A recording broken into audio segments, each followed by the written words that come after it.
आज हम लोग को पढ़ना है हाइट एंड डिस्टेंस, ऊंचाई और दूरी। तो आज इसके बारे में बता देते हैं कि ऊंचाई और दूरी क्या होता है।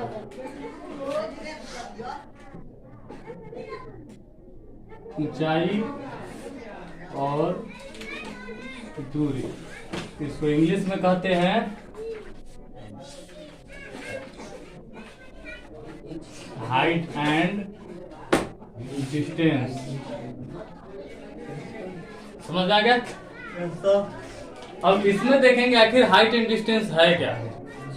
तो इसको कहने से ही पता चल रहा है कि हाइट माने ऊंचाई और डिस्टेंस माने दूरी। नहीं, यानी कि ऊंचाई को और दूरी को हम लोग मापते हैं, इसी को कहते हैं हाइट एंड डिस्टेंस। ठीक है, तो इसमें अब किस आकार का होगा, अच्छा कैसे होगा कि उस चीज को हम लोग कहेंगे कि हाइट एंड डिस्टेंस में जाएगा। जैसे कि हम लोग पढ़े हुए हैं त्रिकोणमिति, तो त्रिकोणमिति पढ़े तो त्रिकोणमिति में हम लोग जानते हैं कि समकोण त्रिभुज होता है। समकोण त्रिभुज के आधार पर ही सब हम लोग पढ़े हुए हैं। जैसे मान लेते हैं ये हमारा समकोण एक त्रिभुज है ए बी और सी, यहाँ पर समकोण बन रहा है। तो इसको हम लोग क्या पढ़े हैं, लंब। इसको पढ़े हैं लंब यानी कि परपेंडिकुलर। इसको पढ़े हैं हाइट यानी कॉर्न यानी कि हाइपोटेनस है। इसको पढ़े हैं आधार, आधार माने बेस भी पढ़े हैं। अब इसी के आधार पर सेम त्रिकोणमिति जो पढ़े ना, त्रिकोणमिति के आधार पर ही हम लोग को ऊंचाई और दूरी भी पढ़ना है। सेम वही फॉर्मूला लगेगा। अब इसमें थोड़ा सा चेंजिंग क्या होता है, तो मान लेते हैं इसमें हाइट क्या हो गया ना, दूरी क्या हो गया, ये सब के बारे में आज देखेंगे। जैसे मान लेते हैं कि एक पेड़ है ना भाई, एक पेड़ मान लेते हैं नहीं, पेड़ मान लिए और ये हमारा समतल है भूमि, पेड़ लगा हुआ है, समतल है। मान लेते हैं हम यहाँ पे खड़े हैं, यहाँ पर हम खड़े हैं। इस पेड़ पर लगे फल को हम अच्छी तरह से देख रहे हैं, नहीं इस पेड़ पर लगे फल को हम अच्छी तरह से देख रहे हैं। तो देखेंगे तो हमारा आंख भी जो है इधर तक देखेगा। कहाँ देखेगा, जो फल लगा हुआ है उधर देखेगा। कहने का मतलब है कि हम जो भी पेड़ लगा हुआ रहेगा उसको जाएंगे शॉर्ट करके थोड़ी देखेंगे, शॉर्ट करके तब देखेंगे कि कहाँ फल लगा हुआ है, ऐसा नहीं ना देखेंगे। कुछ ना कुछ दूरी हट करके तब उस चीज को हम देखते हैं कि यह कौन सा फल लगा हुआ है, इमली है कि आम है, नहीं कि अमरूद है, क्या है। जो भी फल लगा हुआ है उसको जो भी हम लोग देखेंगे तो कुछ दूरी हट करके ही देखेंगे। तो ये हम लोग का किसका दूरी हो गया, किसका, पेड़ का और मेरा। पेड़ यहाँ पर है और हम कहाँ खड़े हैं, यहाँ पर। नहीं तो इसको हम लोग नामांकित करके बता देते हैं, जैसे कि ए बी और सी, समझ में ना। तो बी ए बी क्या है, हम लोग का पेड़ है, ए बी क्या है, पेड़ है। और ये क्या है, जमीन है यानी कि भूमि है, समझ में ना, ये भूमि है। तो ये पेड़ से बी से हम सी माने सी पर हम है, अब बी पर कहाँ पेड़ है। तो यहाँ से ये दूरी यानी कि पेड़ का और मेरा दूरी इतना होगा। इसको कहेंगे कि पेड़ से लेकर के मेरा दूरी कितना है, तो इसका निकालेंगे। ठीक है, और मान लेते हैं यहाँ पर हम खड़े होकर के इस चीज को देख रहे हैं। किसी भी चीज को देखेंगे, फले नहीं लगा हुआ है, ऐसी बात नहीं कि हमेशा फले लगा हुआ है, फल को देख रहे हैं। तो इसको हम लोग कहते हैं दृष्टि रेखा। जिस चीज को देखते हैं ना एकदम सीधी रेखा में देखते हैं। किसी भी चीज को देखेंगे, सामने भी देखेंगे तो एकदम दृष्टि रेखा एकदम सीधा जाएगा।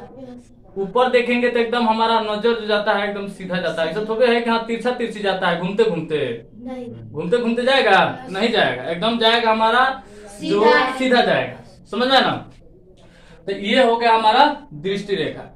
जब ये वो चीज याद रखना है कि मान लेते हैं जब नीचे से ऊपर की ओर किसी वस्तु को देखते हैं तो इससे जो कोण बनता है यूनियन कोण कहलाता है। कौन सा कोण कहलाएगा, अब यूनियन कोण। तो कहाँ कोण बनेगा, यहाँ पर बनेगा। कहाँ पर बनेगा, यहाँ पर। कहा है तो हम खड़े कहाँ हैं, यहाँ पर है। जहां पर खड़े रहेंगे वहीं पर कोण हम लोग का बनेगा। अब उसी कोण का जिक्र होगा। जैसे मान लेते हम यहाँ पे खड़े हैं, यहाँ से हम लोग देख रहे हैं तो यहाँ पर जो कोण बन रहा है इसको कहेंगे यूनियन कोण। यूनियन कोण कहेंगे। कोई दिक्कत? अब मान लेते हैं हम अपने घर के छत पर चढ़े हुए हैं, नहीं घर के छत पर चढ़े हुए हैं, ठीक है। यहाँ पर एक बच्चा खेल रहा है फुटबॉल से। कथी से खेल रहा है? फुटबॉल से खेल रहा है। हम अपने घर के छत पर चढ़े हुए हैं, यहाँ पर जी, समझ में आ गया? Yes sir. अब ऐसा नहीं है कि छत पर भी चढ़े हुए हैं तो इसके जो नीचे वाला, एक चीज और बता देते हैं, जो ऊपर वाला होता है ना इसको कहते हैं शिखर। ध्यान देना, क्या कहते हैं? शिखर कहते हैं। और नीचे वाला को कहते हैं पाद बिंदु। क्या कहेंगे? पाद बिंदु कहेंगे। और इसके ऊपर वाला चीज को हम क्या कहेंगे? शिखर कहेंगे, या इसको शीर्ष भी कह सकते हैं। क्या कहेंगे? शीर्ष।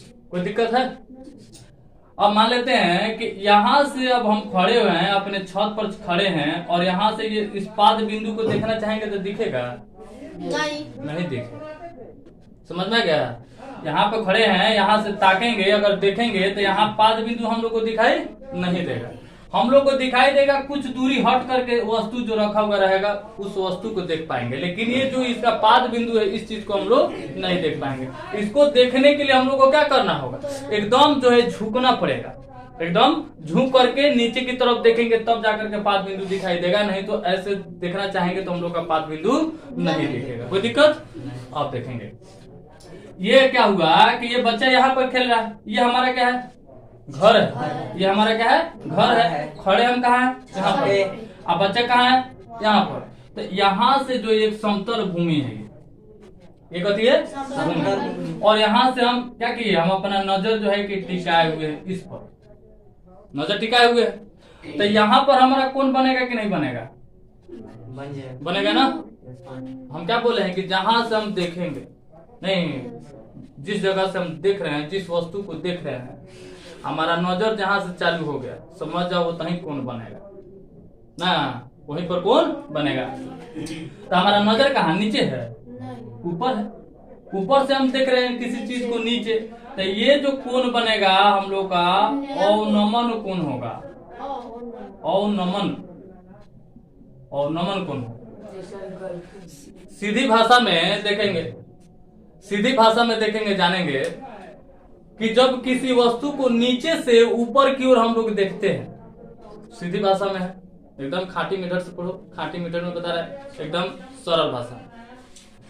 किसी वस्तु को हम लोग नीचे से ऊपर की ओर देख रहे हैं तो वो उसके द्वारा जो कोण बनेगा उन्नयन कोण, उसके द्वारा उन्नयन कोण।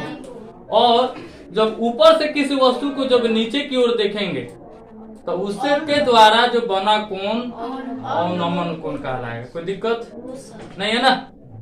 चलो इसी के आधार पर हम लोग को इसमें बनाना है। जैसे मान लेते हैं एक बच्चा है, नहीं एक बच्चा है, यहाँ पर ये बच्चा क्या किया? पतंग उड़ा रहा है। क्या कर रहा है? पतंग उड़ा रहा है। तो पतंग उड़ेगा नहीं तो सीधा उड़ते हुए कभी देखा है लोग? नहीं। पतंग जब भी उड़ेगा तिरछा उड़ता है, नहीं पतंग जब भी उड़ता है तिरछा उड़ता है। तो मान लेते हैं बच्चा जो है यहाँ पर है खड़ा, ये पतंग का डोरी इसके हाथ में है, नहीं अब पतंग गया उड़ रहा है, यहाँ ऐसे तिरछा उड़ रहा है, समझ रहे ना। अब इसके द्वारा ये सीधी ऊंचाई अगर मापना चाहेंगे तो सीधी ऊंचाई माप पाएगा कि नहीं? मान लेते हैं कि हम यहाँ पे खड़े हैं, पतंग उड़ा रहे हैं, गया कथी ऐसे तिरछा उड़ रहा है, तिरछा उड़ रहा है, तो ये हम लोग का ये पतंग की डोरी है। पतंग की क्या हो गया? डोरी है। और डोरी तो कहीं ना कहीं जाकर के सीधा तो होगा। सीधा कहने का मतलब ये डोरिया सीधा नहीं, यहाँ से उस चीज को देखो, मान लेते हम ऐसे किए, तिरछा किए हुए हैं हाथ को, ऐसे खंभा लगाना चाहेंगे तो लग सकता है ना। जैसे हम बता रहे हैं सीढ़ी, देखा सुना, सीढ़ी जानता होगा सब, सीढ़ी छत पर चढ़ने के लिए हम लोग सीढ़ी का प्रयोग करते हैं। तो छत पर चढ़ने के लिए सीढ़ी प्रयोग करेंगे तो हम लोग कभी भी सीढ़ी को सीधा लगाते हैं? नहीं लगाते। मान लेते हैं ये हम लोग का घर है ना, इसके छत पर हम लोग को चढ़ना है, तो ये हमारा दीवार है। सीढ़ी जहाँ कहाँ लगाते हैं? दीवार पर टिका कर लगाते हैं। तो ये दीवार है और दीवार पर हम लोग सीढ़ी लगाएंगे तो ऐसे लगाएंगे, नहीं तिरछा लगाएंगे। सीधा लगाएंगे तो वो सीधा चढ़ नहीं पाएंगे, उल्टे पलट जाएगा, क्योंकि जब हम लोग सीधा लगा कर चढ़ेंगे तो हम लोग का भार जो है कि अधिक होने के कारण सीढ़ी क्या होगा, हम लोग की तरफ ये क्या होगा, पलट जाएगा। समझ में आ गया? इसीलिए हम लोग सीढ़ी को जब भी लगाते हैं तिरछा लगाते हैं कि ये गिरे नहीं। समझ में आ गया? तो ये दीवार हो गया और ये सीढ़ी हो गया। तो इसके नीचे जो क्या है, भूमि है ना, जमीन है ना, तो ये भी कुछ ना कुछ दूरी है, कुछ ना कुछ दूरी हटाइए करके ना रखे हुए हैं। तो ये हमारा सीढ़ी हो गया, तो तिरछा हो गया। तो देखेंगे इसी तरह से ये पतंग का डोर, पतंग का डोर तो कहीं ना कहीं जा करके सीधा लंबवत होगा कि नहीं होगा, होगा ना आगे जा करके। तो ये लंबवत, ये जो है ये जहां से लंब जहां तक आ रहा है और ये बच्चा जहां तक है, तो ये भी हमारा चल गया समकोण त्रिभुज में। सेम इसी आधार पर इसी चीज को जानने के लिए, चाहे इसकी दूरी मापने के लिए हम लोग हाइट एंड डिस्टेंस का प्रयोग करते हैं। नहीं चलो, तो इसके आगे अब चलते हैं चैप्टर में, 9.1 में चलते हैं चैप्टर में पढ़ाने। ठीक है, अब चैप्टर को ध्यान से देखना है।